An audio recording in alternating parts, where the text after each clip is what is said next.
What kind of diplomacy, JD, you are speaking about? What do you mean?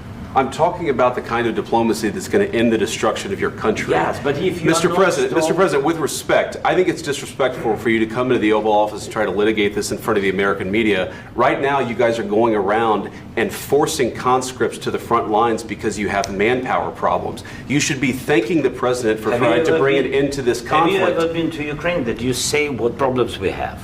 I have been to. Come once. I've actually watched and seen the stories, and I know what happens is you bring them on a propaganda tour, Mr. President. Do you disagree that you've had problems bringing people into your military? And do you think that it's respectful to come to the Oval Office of the United States of America and attack the administration that is trying to prevent the destruction of your country? A lot of questions. Let's start from the beginning. Sure. First of all, during the war, everybody has problems, even you, but you have nice ocean and don't feel now, but you will feel it in the future. God bless. You don't know that. God bless. God bless. You will not have a war. Don't tell us what we're going to feel. We're trying to solve a problem. Don't tell us what we're going to feel. I'm not telling you. Because you're in no position to dictate that. That's exactly what Remember you're this. doing. You're in no position to dictate what we're going to feel. We're going to feel very good. You will feel influence. We're going to feel very good and very strong. You will feel influence. You're right now not in a very good position. You've allowed yourself to be in a very bad position, and he happens to be right about it. From the very beginning of the war. You're not in a good position. You don't have the cards right now. With us, you start having cards. I'm not playing cards. Right now, you don't. You're playing cards. You're playing cards. You're gambling with the lives of millions of people. You're gambling with World War III. You're gambling with World War III.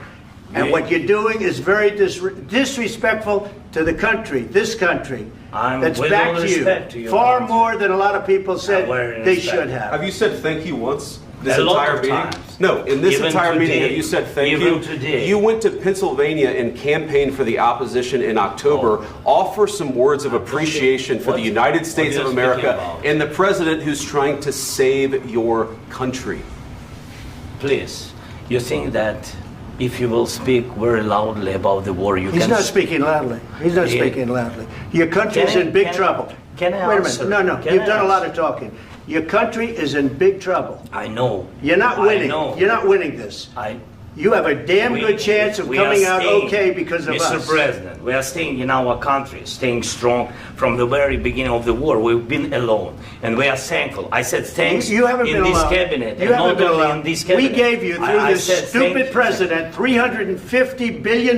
You voted we gave for you your military president. equipment, You and you voted men for are your brave, president. but they had to use our military. What about If you didn't have our military equipment, you invited if me you to didn't speak. have our military equipment, this war would have been over in 2 weeks. In 3 days, I heard it from Putin. In 3 days, this is something maybe new. less. In 2 weeks, of course, yes. It's going to be a very hard thing to do business like this. Again, I tell you. just say thank you. I said a lot of times to American people. Except that there are disagreements, and let's go litigate those disagreements rather than trying to fight it out in the American media when you're wrong.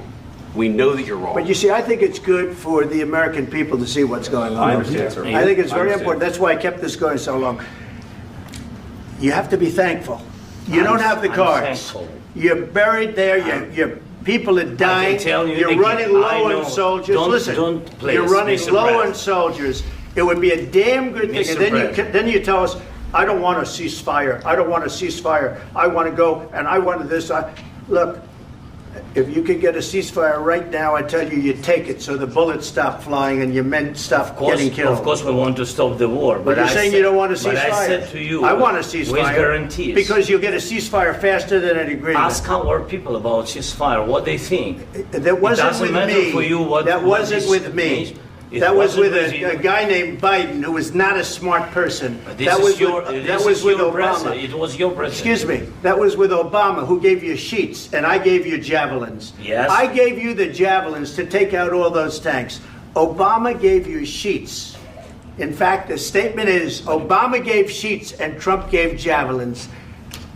You got to be more thankful, because let me tell you, you don't have the cards. With us, you have the cards.